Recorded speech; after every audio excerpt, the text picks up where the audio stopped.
Hey guys, what is going on? It's Don here from Novaspirit Tech and welcome back to the channel. And today we are going to be checking out the YO terminal from Seed Studio. So let's get started.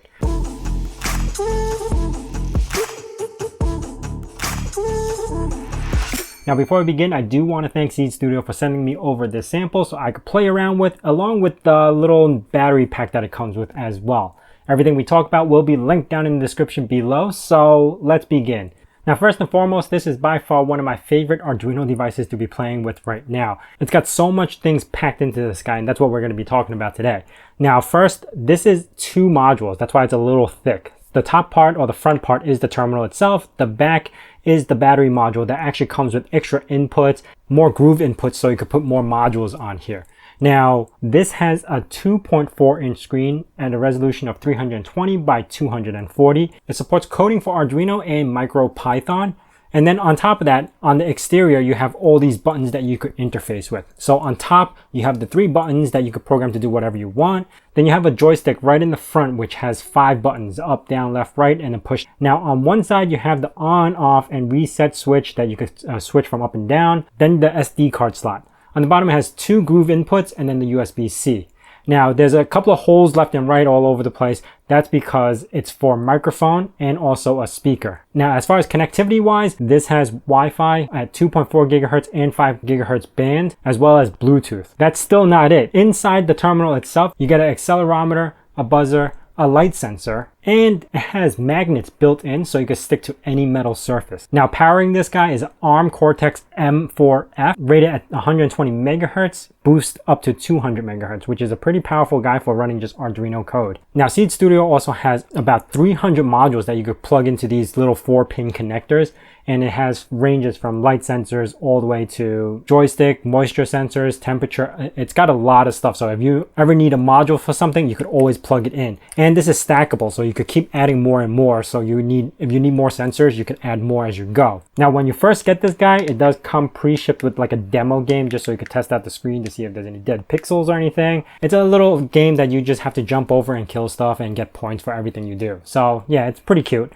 But that's not the reason why I would actually use this guy. But yeah, at least you have that option if you ever want to code some games. Now we're going to jump over to the web browser so I could show you guys how much things they have going on. This way it's a little bit easier to describe. Now I'm going to leave a link to their website and everything we talk about. But as you can see, the module itself is only $29.90. And to get the battery pack is only $9.90. So it's not going to break the bank just getting these 2 modules. I have a lot of ideas for this guy, so I'm going to show you more in the future of more projects, what I'm planning to do with it. So scrolling down, again, I was just describing this whole thing where you actually get Wi-Fi, Bluetooth, microphone, buzzer, micro SD card slot, buttons, light sensors, infrared emitter, and crypto authentication ready. That's probably because of the CPU. Then you have 4 megabyte external flash and 192 kilobytes of RAM, which is a lot for running Arduino code. They have a lot of protocols, which is SPI, the standard ones, I2C, UART, stuff like that. It's powered by this Realtek RTL8720DN. I'm going to have to look that up to see if it actually could do monitor mode. That would be actually pretty interesting. Also has Bluetooth 5.0. Oh, here's the best part. It has on-the-go support for host and client. What that means is you can actually capture keyboard inputs or mouse inputs, or in the client mode, you can send out keystrokes as well as mouse clicks.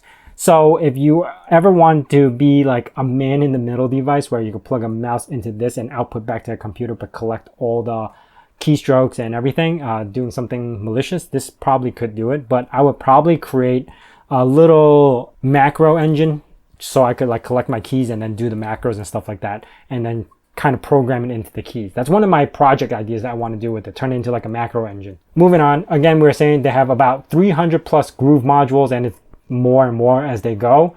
The 40 pin in the back is compatible with the Raspberry Pi hats. They have an adapter cable, so you can actually plug this directly to a Raspberry Pi 4 and work with each other or upload code to it. And then there's a bunch of software support, which is MicroPython, Arduino, and a few others that I don't really use, but for this type of engine, I would just use Arduino or MicroPython. Now, heading over to their projects, they have a lot of stuff that you could get started with. One of my favorite things that they have, which I will show you in a second. Let me see if I can find it. I think USB host or USB client, which is their built-in HMI display support. So you can actually turn this little guy into an external monitor for your Raspberry Pi, or even for your Windows or Mac OS. Now the resolution is 320 by 240, so it's not like crazy, but then again, it's really cool that you could use this as an external monitor. So that's pretty cool. On top of that, again, you have like the keyboard and mouse that we were saying as in the USB client mode. They have a lot of instructions on how you could run the light sensor, infrared, LCD, and stuff like that. So if you want to learn how to do this, I would go through this getting started with the YO terminal first and play around with all this stuff. Yeah, so I would highly recommend checking out this entire website first before you get into any crazy projects, but it will show you whatever you need. Now, I did find a lot of projects that are Japanese, so I think this device is actually very popular in Japan. So a lot of tutorials that I was looking through is in Japanese, and it shows you cool stuff that they could do. The next project that I want to do, on top of the macro generator that I was just saying, the next project I would love to do is actually finally utilize my OBD2 to Arduino device. This could actually plug into this Arduino and become like a shifter light or something like that. Or next, some sort of network monitor that I could keep track of what's going on my network. That would probably be something that I would want. In conclusion, I think this device is great. It's very well priced for what you're gonna get, and its ease of actually plugging in modules. The thing is, when you're coding in Arduino and you got a breadboard out, you need to figure out what pins you want to plug it in. It gets all messy and stuff. While this has all-in-one, you could just plug it into wherever you want, and that module will work. You just have to code for it. Again, you also have MicroPython, which makes it a lot easier to code if you don't know how to code in Arduino or C, just for getting some code to upload into this. Now, running at 120 megahertz, boosted up to 200, that means there's a lot more projects that you could run that requires that type of speed. Anyway, let me know what your thoughts about this. If you guys have any questions about this or any projects you want to see me do, I might give it a try. Let me know down in the comments below. If you enjoyed this video, please hit that like button. And if you guys are new to this channel, consider subscribing. Also hitting that bell notification icon so you know when the next video is going to be out. And as I say in my nerd cave, hack till it hurts.